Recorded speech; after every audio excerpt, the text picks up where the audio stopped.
하나님 말씀 보겠습니다. 하나님 말씀 요한복음 8장 5절 말씀입니다.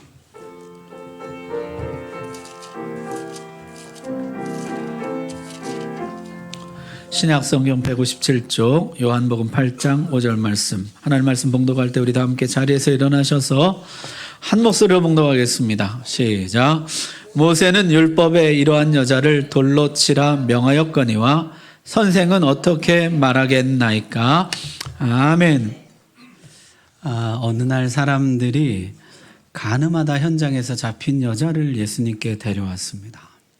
율법에는 이런 경우 돌로 치라고 했는데 선생님은 어떻게 말하겠습니까? 답을 얻기 위한 질문이 아니고 덫을 놓으려는 것이었어요. 율법에는 이렇게 되어 있습니다. 신명기에 보면요. 어떤 남자가 유부녀와 동침한 것이 드러나거든 그 동침한 남자와 그 여자를 둘 다 죽여 이스라엘 중에 악을 제할지니라. 처녀인 여자가 남자와 약혼한 후에 어떤 남자가 그를 성읍 중에서 만나 동침하면 너희는 그들을 둘 다 성읍문으로 끌어내고 그들을 돌로 쳐 죽일 것이니. 이렇게 돼 있어요. 무시무시하죠. 둘 다 죽이라. 돌로 쳐 죽이라. 율법에 이렇게 돼 있는데 당신은 뭐라고 말하겠습니까? 이렇게 물었다는 것이요. 예수님 당시 1세기경에 이 율법은 거의 사문화되어 있었습니다. 당시에는 이 율법이 이미 어떤 경계, 주의, 어떤 경건한 지침 그 정도로 여겨졌지 실제 집행되지는 않았을 것이라 그렇게 추정합니다. 당시 어떤 기록에도 이 석살형, 돌로 쳐 죽이는 형벌이 집행됐다는 기록은 없어요. 그런데도 이렇게 묻는 이유, 예수님 앞에 덫을 놓으려고 했다는 거죠. 자, 만약에 예수님이 율법대로 돌로 쳐라 그러면요 실정법 위반이 됩니다. 지금 로마 제국의 통치 아래에 있어요. 사형권은 오직 로마 총독이나 로마로부터 임명받은 분봉왕 헤롯 같은 사람들에게만 있습니다. 그래서 예수님이 사형받으실 때 빌라도 총독에게 사형언도를 받으시거든요. 뿐만 아니라 그동안 예수님이 하셨던 모든 말씀을 스스로 뒤집는 꼴이 돼요. 예수님 앞에서 뭐라 그러셨습니까? 하나님이 그 아들을 세상에 보내신 것은 세상을 심판하려 하심이 아니요 그로 말미암아 세상이 구원을 받게 하려 하심이라. 나는 심판하러 온 것이 아니다. 너희를 멸망하러 온 것이 아니다. 너희를 구원하러 온 것이다. 죄인을 구원하러 온 것이다. 지금까지 그렇게 말씀하셨는데 그걸 뒤집는 것이요. 다시 하나님과 잔치가 시작되고 다시 성전이 새롭게 되고 다시 생수가 넘쳐나고 생명, 빛, 거듭남, 치유, 용서 이 모든 것을 내가 너희에게 주려고 왔다 하셨는데 이 모든 것을 스스로 뒤집는 셈이 되는 거죠. 반면에 돌로 치지 말아라. 그러면 율법을 정면으로 거스르는 것이에요. 불법의 사람으로 낙인 찍혀 종교재판에 회부될 것입니다. 하나님의 법을 지키지 않는 사람, 그걸 누가 메시아라고 따르겠어요? 누구도 메시아로 인정하지 않을 것이요. 사람들의 지지와 인정, 추종 모두 다 잃어버릴 것입니다. 뭐라고 말하겠습니까? 당신은 어떻게 말하겠습니까? 예수님은요, 먼저 이 여인을 잡아온 사람들에게 먼저 말씀하셨어요. 7절. 그들이 묻기를 맞이 아니하는지라 이에 일어나 이르시되. 같이 읽습니다. 시작. 너희 중에 죄 없는 자가 먼저 돌로 치라 하시고.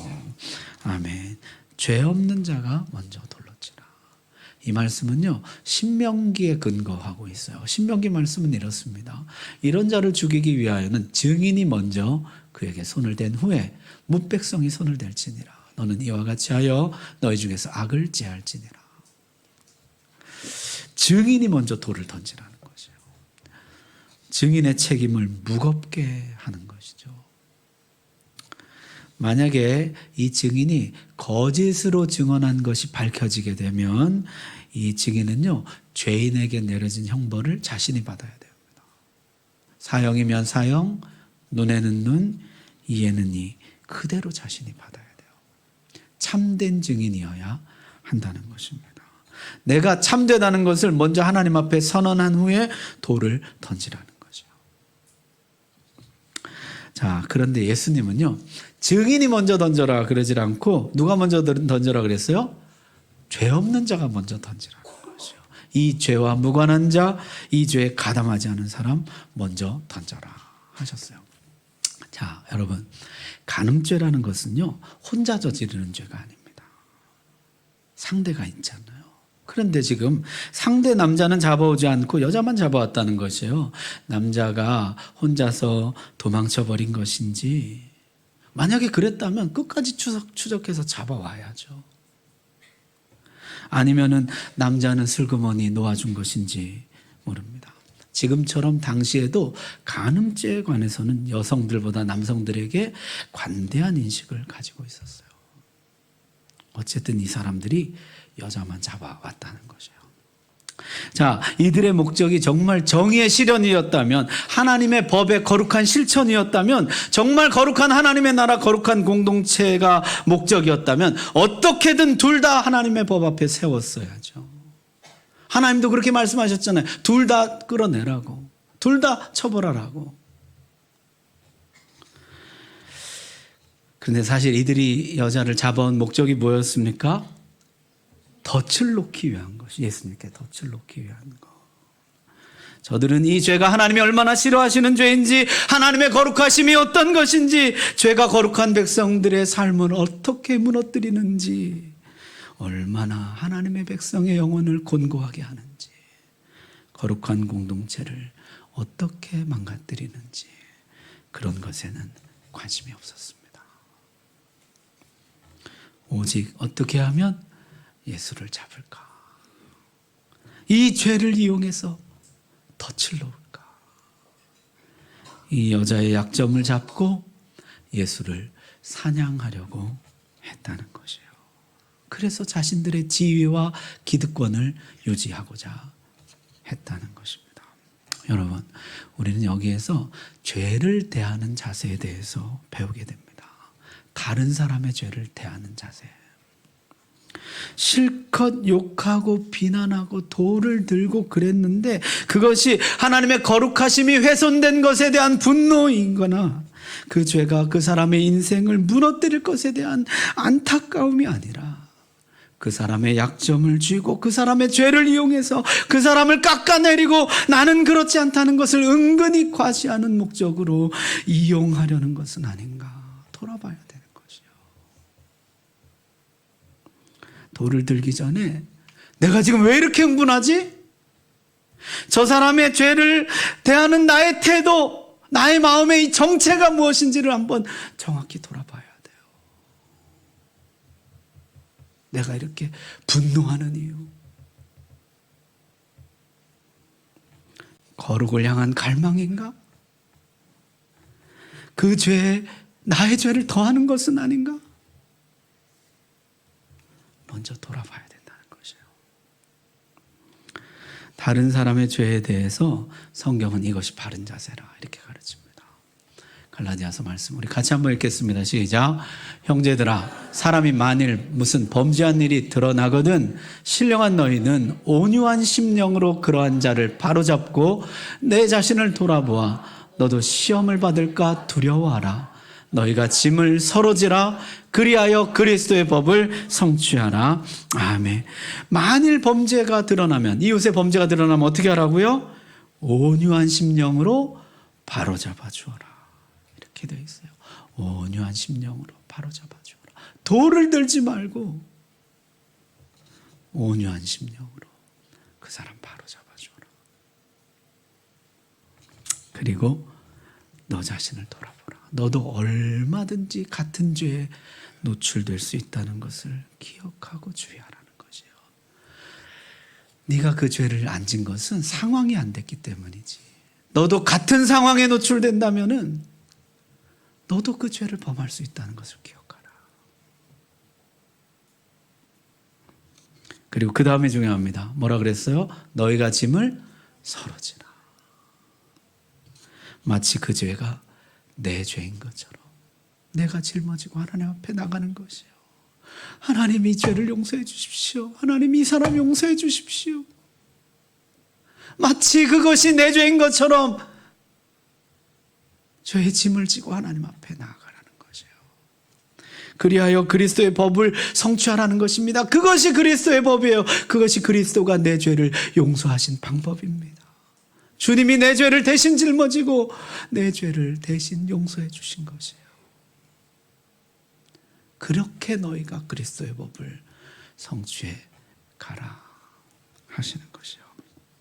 자, 이 말씀을 듣고요, 사람들이 양심에 찔려서 하나둘씩 떠나가기 시작했습니다. 사람들이 다 떠나간 후에 예수님이 이제 여자에게 말씀하셨어요. 11절 말씀. 대답하되 주여 없나이다. 예수께서 이르시되, 같이 읽습니다. 시작. 나도 너를 정죄하지 아니하노니 가서 다시는 죄를 범하지 말라 하시니라. 아멘. 나도 너를 정죄하지 아니하노니.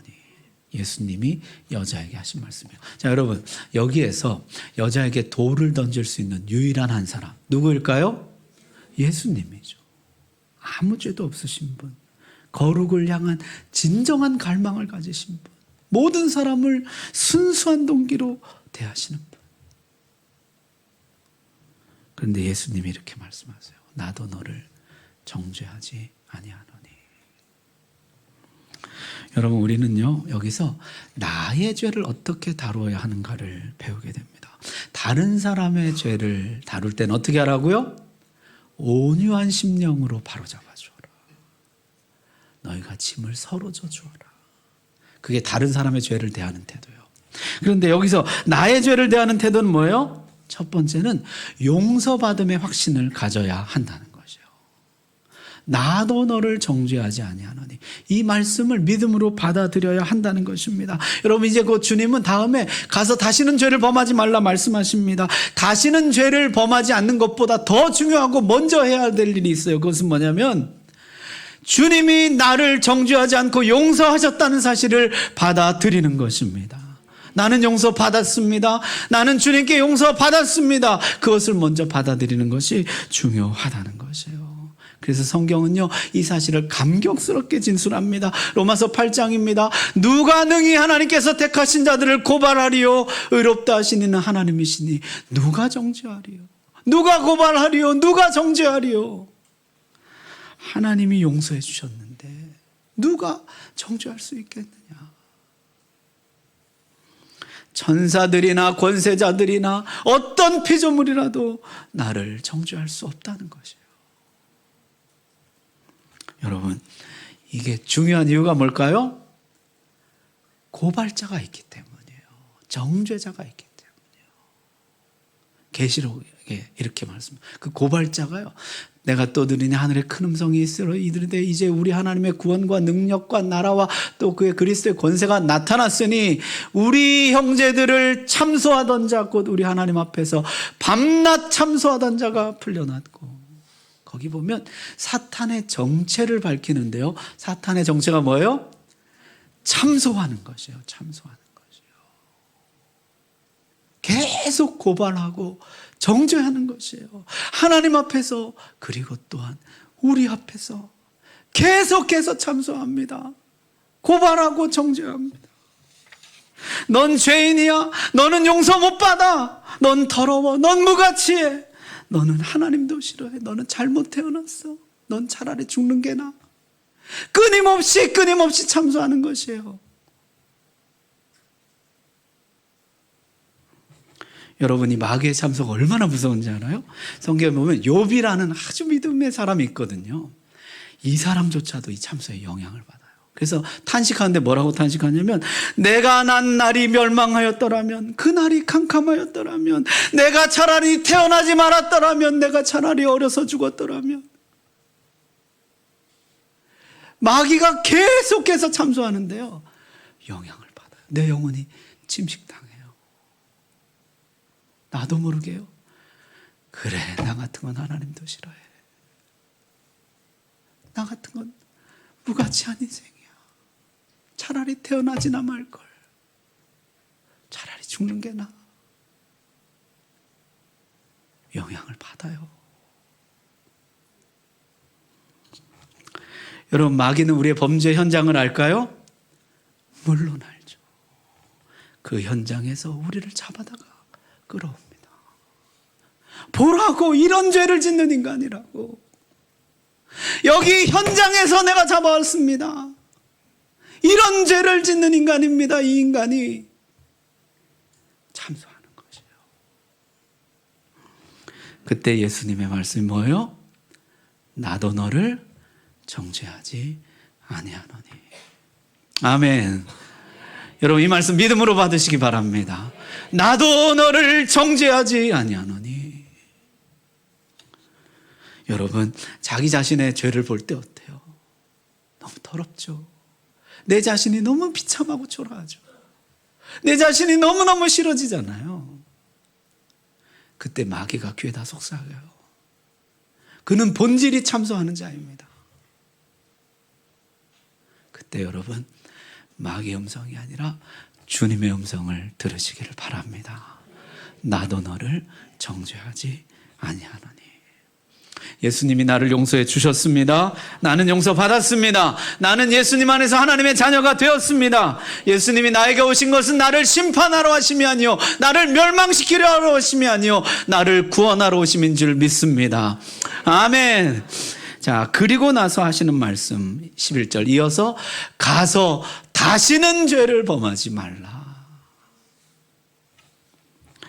나 자신의 죄를 대하는 태도. 첫 번째는요, 용서받음의 확신이고, 두 번째는요, 돌이킴이에요. 돌이킴. 가서 다시는 죄를 범하지 말라. 나도 너를 정죄하지 아니하노니. 이 말씀이요, 네가 지은 죄는 그런 건 아무것도 아니다, 이런 뜻이 아니에요. 간음죄 그까짓 거 그거 아무것도 아니다, 이런 말씀이 아닙니다. 나도 너를 정죄하지 아니하노니. 여기는 뭐가 담긴 것이에요? 내가 그 죄를 대신 짊어졌다는 게 담긴 것이에요. 내가 너 대신 죄값을 치렀다는 것이 담긴 것이에요. 죄의 싹은 사망입니다. 죄의 결과는 죽음입니다. 그것을 내가 대신 담당했다는 것이에요. 여러분, 죄를 가볍게 여기지 마십시오. 죄가 가벼워서 용서해 준 것이 아니에요. 죄가 아무것도 아니어서 정죄받지 않는다는 것이 아니에요. 죄는 무거운 것입니다. 죽음을 가져오는 것이에요. 여러분, 죄의 무거움을 인식해야 돼요. 우리 주님께 죽음을 가져다 준 것이에요. 따라서 우리는요, 용서받음의 확신을 가진 후에 그 다음에 어떻게 해요? 내가 눈이 범죄하면 눈을 빼내서라도 내가 거룩해야 하지 않은 몸부림이 있어야 됩니다. 손이 범죄하면 손을 잘라내서라도 내가 거룩해야 하지 않은 몸부림이 있어야 한다는 것이에요. 대충 적당히 또 회개하지, 또 용서해 주시겠지, 또 괜찮다고 하시겠지, 죄를 가볍게 여겨서는 안 된다는 것이에요. 가서 다시는 죄를 범치 말라. 여러분, 주님은요, 항상 그렇게 말씀하세요. 앞에서 38년 된 병자 고치고도 뭐라고 하셨습니까? 보라, 내가 나았으니 더 심한 것이 생기지 않게 다시는 죄를 범하지 말라. 주님은 항상 이렇게 말씀하세요. 가서 다시는 죄를 범하지 말아라. 용서에 대한 바른 응답은 돌이킴입니다. 이제는 죄의 길에서 떠나는 것이에요. 자, 그런데 여기에 예수님이 아주 특이한 행동을 하셨다, 성경이 이렇게 기록해요. 두 번 반복하시는데요, 6절에 예수께서 몸을 굽히사 손가락으로 땅에 쓰시니, 그리고 또 사람들에게 말씀하시고 다시 몸을 굽혀 손가락으로 땅에 쓰시니. 자, 사람들이 여인을 붙잡아 놓고서 가운데 세워놓고 선생은 어떻게 말하겠나이까? 율법은 이렇게 기록하는데 당신은 뭐라고 말하겠습니까? 계속해서 대답을 요구하는데 예수님이 땅에 손가락으로 쓰셨다는 것이에요. 여러분, 이게 시내산에서 율법을 주시던 모습을 재현한 것입니다. 출애굽기에 보면요, 율법을 주실 때 모습을 이렇게 기록하고 있어요. 여호와께서 모세에게 이르시되 너는 산에 올라 내게로 와서 거기 있으라. 내가 그들을 가르치도록 내가 율법과 계명을 친히 기록한 돌판을 내게 주리라. 여러분, 하나님이 하나님의 손가락으로 친히 기록한 것이 십계명이에요. 지금 예수님이 그 모습을 재현하고 계시는 것이에요. 다시 말하면은 율법의 창시자로서, 율법의 수여자로서 예수님이 이 율법의 참된 의미를 직접 밝히시겠다는 것이에요. 내가 이 율법을 써서 너희에게 준 하나님이다. 내가 이 율법의 참뜻을 너희에게 말해주겠다. 그러고 하신 말씀 뭐예요? 이 율법의 참된 의미가 뭡니까? 하나님이 너희를 사랑하신다는 것이다. 아멘. 하나님이 너희를 사랑하신다는 것이다. 하나님이 너희를 사랑하셔서 행복의 길을 제시해 주신 것이다. 이대로 살면 행복하다. 이대로 살면 너희 인생이 행복하다.